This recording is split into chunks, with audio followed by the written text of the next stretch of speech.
The best advice was Mum's. Be bold, be adventurous, and face the unknown. My name's Lucy Barnard, and I'm making an attempt to be the first woman to walk the length of the earth.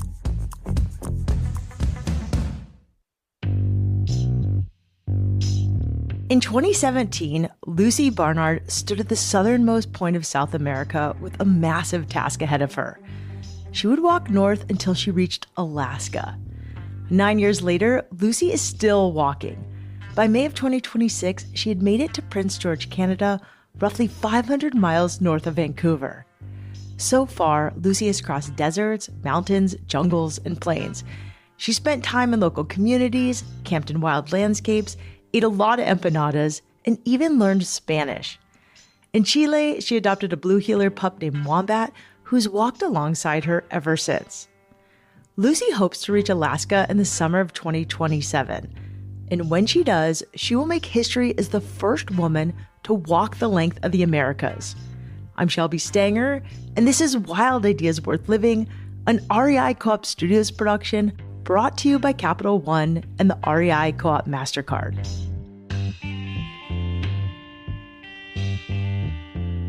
Lucy Barnard, welcome to Wild Ideas Worth Living. You're walking across the earth. This is unheard of. No female has done it, which is so cool. Yeah, I do. I've got to tell you that there are other women who have done similar things, just not that they have done the hike consecutively without any missing steps. I spoke to some women at the very beginning who were a really good guide for me, but their goal and their rule was that they were going to walk the whole way except when they weren't having fun, and then they'd skip forward. So that was really good for them. And then there was another set of girls who did predominantly walking but then switched to bikes and kayaked every so often as well. And I have to tell you, it's great to try and be the first, but it's a pretty lonely road. And also the rules itself is a form of prison, because sometimes when I've been miserable and haven't wanted to be doing what I'm doing anymore, there's been no way to extract myself other than from just enduring it. Okay, that was deep for like the first sentence out of your mouth. Sus. Okay, let's backtrack. When did you decide I'm going to be the first woman to walk from Argentina to Alaska? That was just purely a moment of impulsiveness. I was traveling through Argentina, through an area that's just open land. Nothing is happening. It felt like the bus trip was really stretched out in time. And because of that, I started thinking about if I could walk faster than the bus, which of course you can't. And then it led to Googling about if people had walked through Argentina, if they'd walked the length of South America. Can you walk through Central America? And in all of that, I discovered George Megan, who was the first man to walk the length of the Americas. And he has a Guinness record for the longest known walk, where he did what I'm doing exactly, except that he then deviated from Mexico over to New York and then went along the Canadian Trail and then up. And I thought, oh, well, that happened pretty much the year after I was born. Where are the ladies at? And there were none. And it just, the frustration that we're growing up being told that girls can do the same as boys, but not seeing the evidence in real life, I wanted to contribute to making that lack of evidence as small as possible. Lucy returned from that Argentina trip in 2015. At the time, she was in her early 30s, working in PR at a job she wasn't thrilled about in Darwin, Australia. Life continued as normal, but Lucy couldn't get the image of George Megan's walk out of the back of her mind. She craved an adventure that would challenge her and broaden her horizons. So when you told your family, hey, I'm going to go walk the length of the Americas starting at Tierra del Fuego, and you told your friends this in Australia, what did they say? Oh, it was like crickets. No one wanted to breathe. They were just like, if we don't acknowledge this, maybe the idea will just go away. Because they know that anything discouraging will put me on the path. And they were scared, you know, like this is something that there's just so many unknowns, and there is so much fear mongering in modern media that it really just seemed like if I left, I wouldn't come back. So it was a real journey for them as much as for me. And even to this day, it's a real struggle to be so absent from family members in spite of all of the things that we have to enable us to stay connected. How many brothers and sisters do you have? I've got 2 older sisters. I'm the youngest of 3 girls, and I'm also an auntie. And there's something about these youngest children that are a little bit more adventurous. We're uncompliant. Yes. And I get the sense that if your parents had told you not to date someone when you were younger, that was the person you were going to go date. Yeah, except I hated boys, so they had no real worry about that. Good. Okay, so I get where this personality comes from, and it's starting to make a little bit more sense of why you would do this. So it's crickets from your family, it's crickets from your friends. You go do it anyway. Except, let me tell you something, because there is always one champion that really will help you if you're starting a project that you're nervous about. So I had been on this trip to Argentina, and I came back to work in this job that I had thought I'd leave, and her name's Margaret, and Margaret came to me to have a chat about it when I got back to work, to ask me if I loved it and the things that I saw. And I was just like, did you know that a man walked the length of the Americas 30 years ago and no woman has been able to do it since? And I said to her, I think I could do that. And she just looked at me with absolute assurity and said, you have to do that. Margaret became Lucy's biggest cheerleader, and with her support, Lucy started to believe this wild idea might actually be possible. Like so many big dreams, the biggest obstacle was money. So Lucy stripped her life down, cut her expenses as much as she could, and started saving for the trip. Then came the logistics, mapping the route, gathering equipment, and preparing herself for a solo journey that would stretch across 2 continents. This was a huge trip. What did you need to learn? And what sort of gear did you need to get in the very beginning?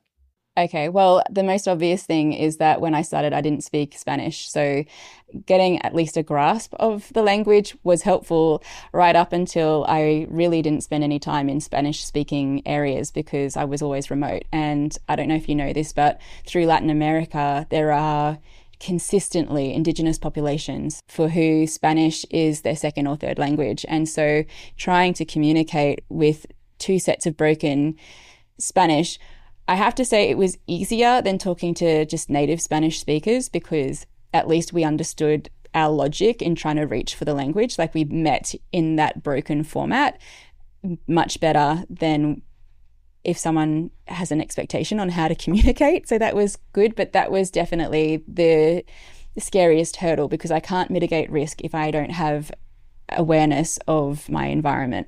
So language, number 1. Language. What about wilderness survival skills?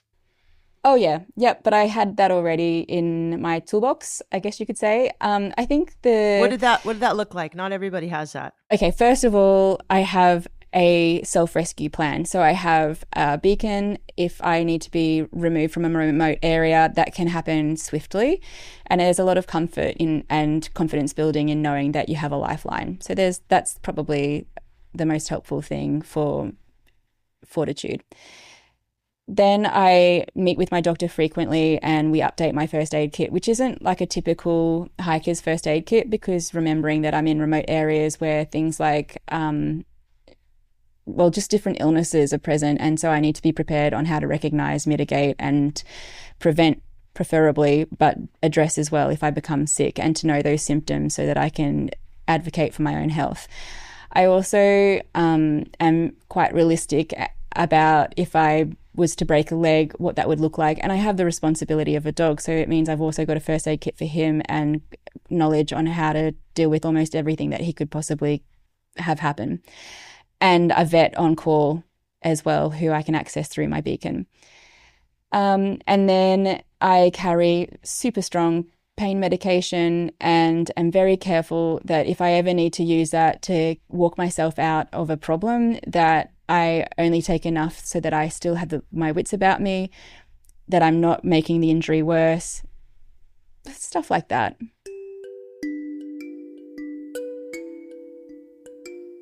By the time Lucy left for South America, she had saved 50,000 Australian dollars and landed a few gear sponsors.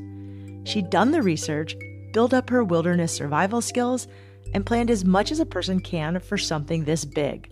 The only thing left was to start walking. At first, Lucy made some rookie mistakes. Her pack was massive.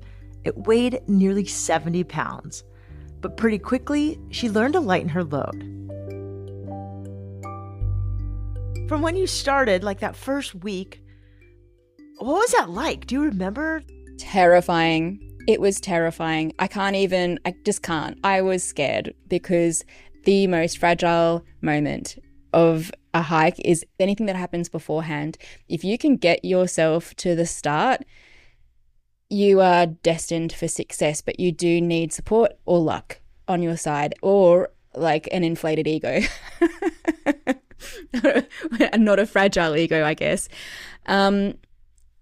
I landed in Ushuaia, and the first thing that happened is I got from the airport to couch surfing. And this guy became a real ally because he had to help me with a border crossing that I was not allowed to do the way that I had hoped.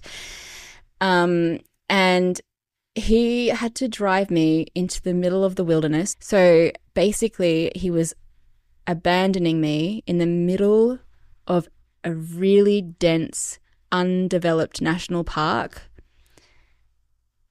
to go across mountain crossings with fast flowing streams and a bunch of untested brand new gear, like just the whole nightmare. And as we were driving into this grey toned landscape where there's really rich green mossy ground and lots of trees and dense scrub with a lot of cloud cover and, you know, that grey glacial water, I could feel my heart and anxiety just wanting to kill me. Like, it felt like I was dying on that descent into this area. And right at that moment of fearfulness, some music came on the radio, which was played at my dad's funeral. Wow. You're going to make me cry, Lucy. Yeah, I think you can see coincidences in what happens. Or you can lean into the miraculousness of it to really give you that push to start something that's really hard. And for you, I feel like, oh my God, I've talked about this so much, and every time it happens, this happens. Right. But every time something like this happens, I bank it. And I remember that there was a lot of stuff that had to go right for me to get to where I am today. And so when I have a hard day now, I know that it is nothing in comparison to the exponential hardship that I've gone through to get to where I am today. I love that story. I'm sorry your dad passed. Mine passed when I was 11. It sucks. Does suck. There's nothing like losing your dad. There's really not. Hearing that song felt like a good omen, and it gave Lucy a little burst of confidence that she had made the right decision to chase this wild idea. But that didn't mean the journey was easy. Those first couple of weeks, Lucy was completely alone, trying to navigate through the vast terrain of Patagonia. After her first border crossing, she was supposed to meet back up with a support team at a nearby bay, but things didn't go according to plan. What's really humorous is that I'd lost a bag of food and I was rationing 450 calories a day to get myself to that point. And when I was nearly there, the team messaged me and said, "Hey, we're going to be there early. And we're bringing lots of food for you, so don't worry about the food." And I was like, perfect. So I start binge eating all of my food that I had left. And then later that day, they're like, "Hey, we got a flat tire. We're going to be a day late." And I was like, I was so thin, so hungry. My lips were all cracked. And I got to this area where we were meant to meet. and a bunch of people were there fly fishing and catching all this food. And they were like, hey, do you want something to eat? And I was so happy. And it had been 10 days since I'd seen an actual human that all I could think of was, Lucy, don't lose your mind. You need to not scare these people away. And I was just like, I'm so hungry. Yes, I would love some food. And so I talked about how hungry I was, and then I ate half a sausage and my stomach couldn't fit any more food. And it was like torture because in my head, I just knew that I needed to eat.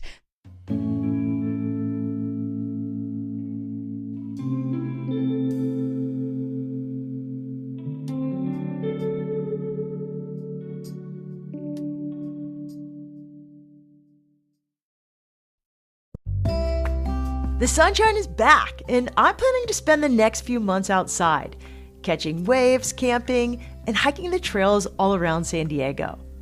If your summer plans also involve spending as much time outside as possible, the REI Co-op MasterCard offers rewards and benefits that support your love of the outdoors. It's just for REI Co-op members and earns card rewards on every purchase at REI and everywhere else MasterCard is accepted. What I love is that rewards are available in 1 to 2 days, so all of those stops on the way to the adventure, from fuel for the drive to last-minute gear runs, it all adds up. See if you're pre-approved with no risk to your credit score. To learn more about the REI Co-op MasterCard program, head to rei.com/MasterCard-podcast. That's rei.com/MasterCard-podcast. Terms apply.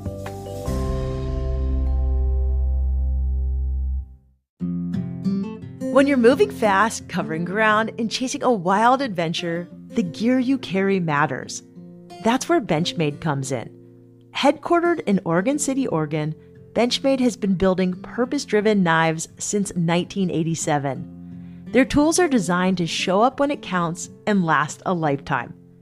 Every Benchmade knife comes with a lifetime warranty and free Life Sharp service, which means free sharpening forever. I love gear that's in it for the long haul. For nearly a decade, the Bug Out knife has been the standard for ultralight carry, ready for the trail, camp, and everyday utility. The new Bug Out Vapor takes that further with a slimmer, more refined build, made to move fast without extra weight. And now exclusively at REI, you can find the Bug Out 535BK-2504. It's the same trusted performance with a bold outdoor look that feels just as good at camp as it does back home. Check out Benchmade knives at your local REI or rei.com.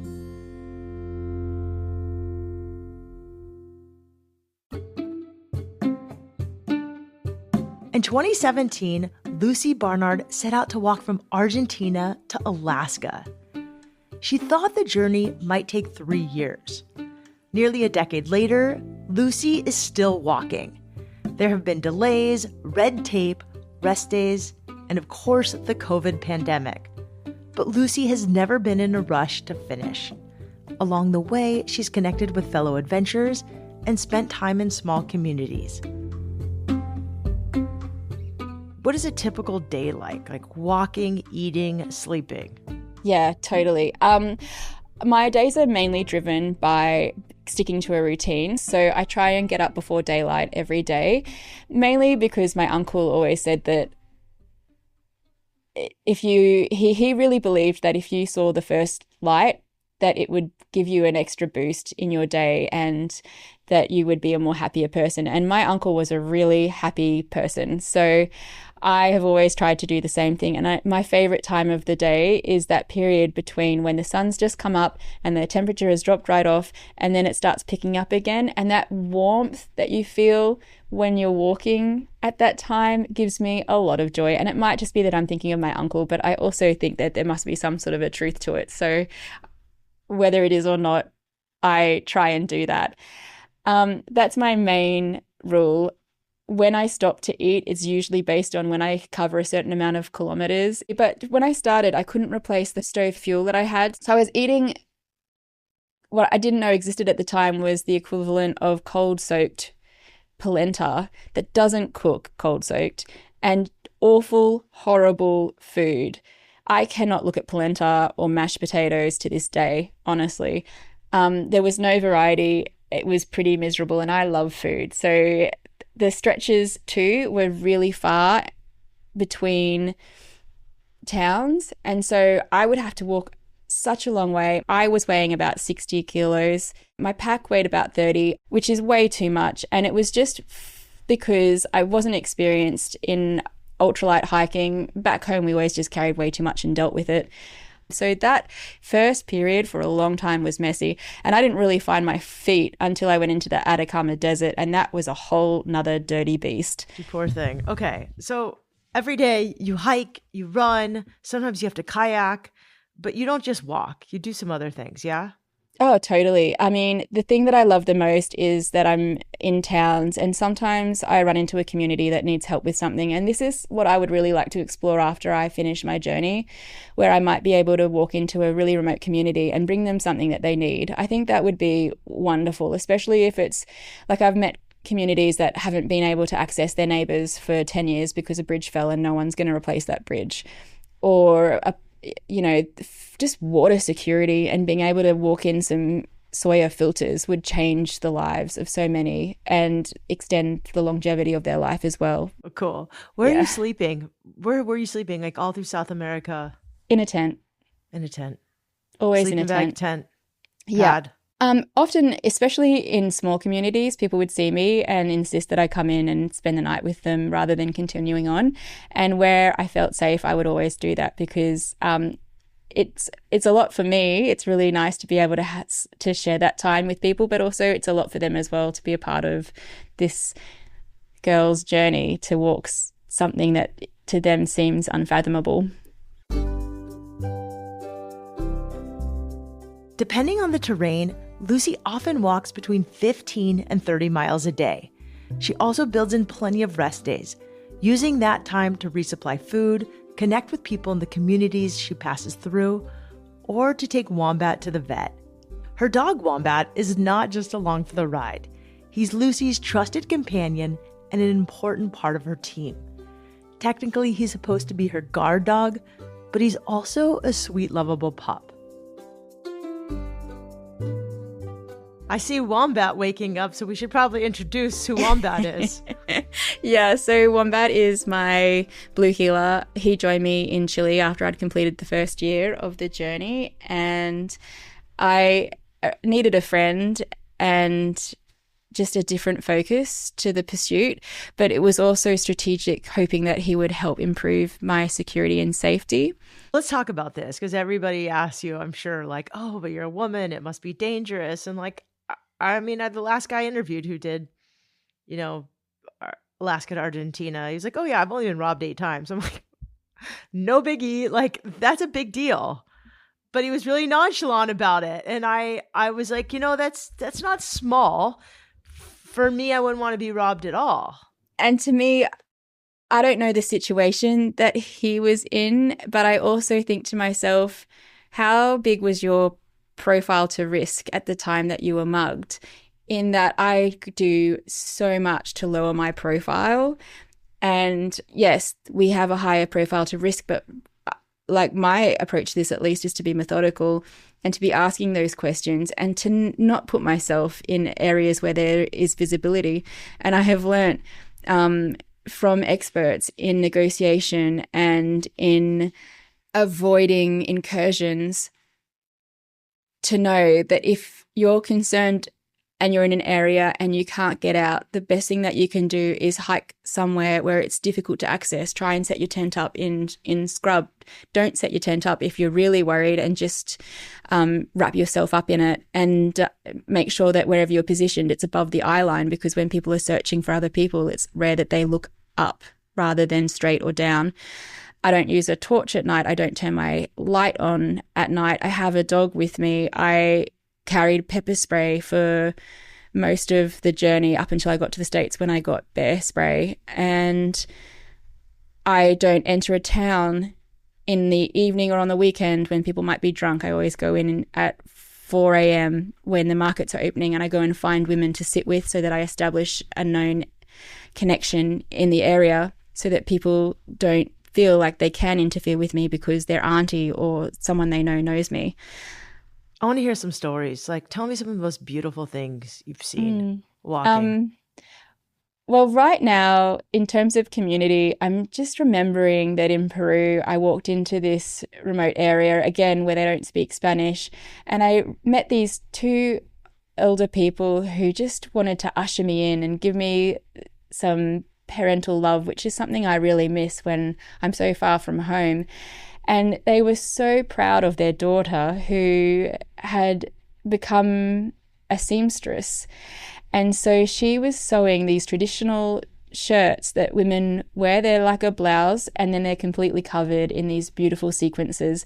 And sewing is a masculine trait in Peru. So she would do the sewing and the overlocking, and then her dad would put his glasses, these old-fashioned glasses, right at the end of his nose in the dark light at night after he's been working in the field all day, and then sit there and hand stitch on the sequences.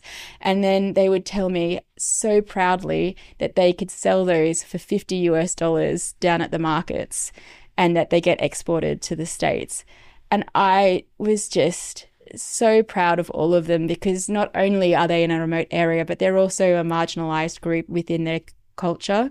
And this girl has been able to buy herself 2 sewing machines and 2 overlockers, and the logistics of getting those into this town is mammoth.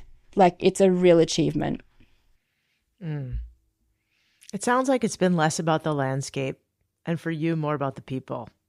So much has been about connecting with locals along the way. So much. What have been some of the funniest things that have happened on this walk?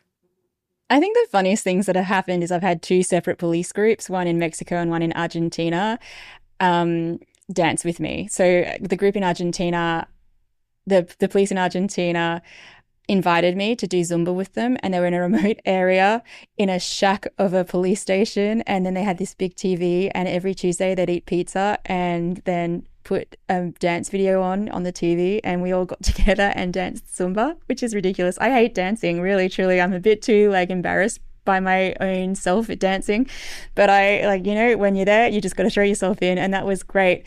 And then in Mexico, they were totally happy to dance with me to an Australian tradition of a Tina Turner song called the Nutbush, and I taught them all the steps. Sorry. It's a funny name. It is. You've got to see it on Instagram. But they were we don't really... call it that in the United States, but I'll have to look it up and trust you. And I wonder if, it's like city limits, right? But we call it doing the Nutbush because we learned bush dances at school, and the police were super cool about learning the steps and then being in front of a camera, even though they know potentially a lot of people are going to see it. And that to me is ridiculous and amazing and well-spirited. I love that.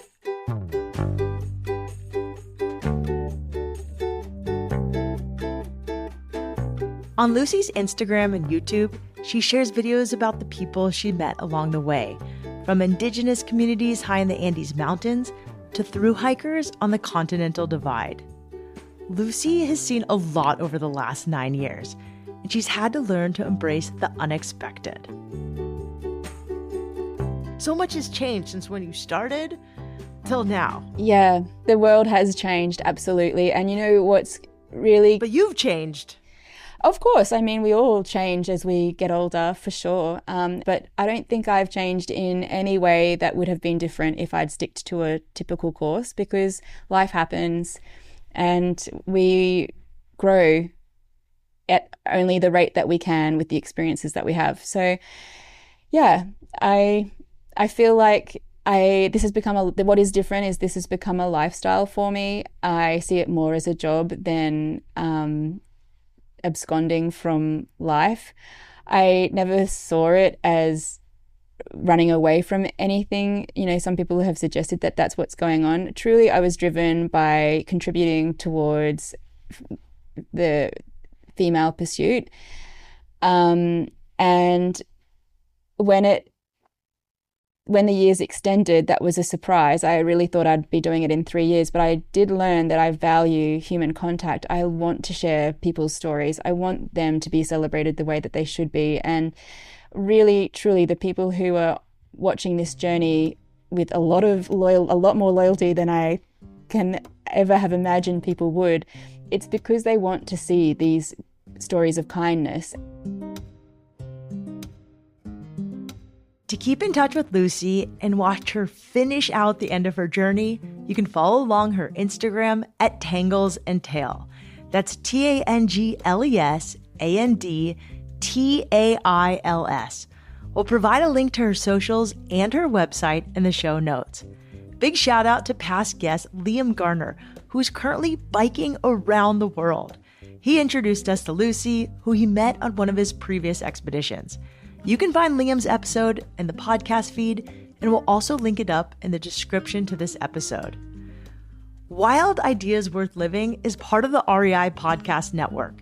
It's hosted by me, Shelby Stanger, produced by Annie Fassler, Sylvia Thomas, and Sam Pierce-Nitzberg of Puddle Creative.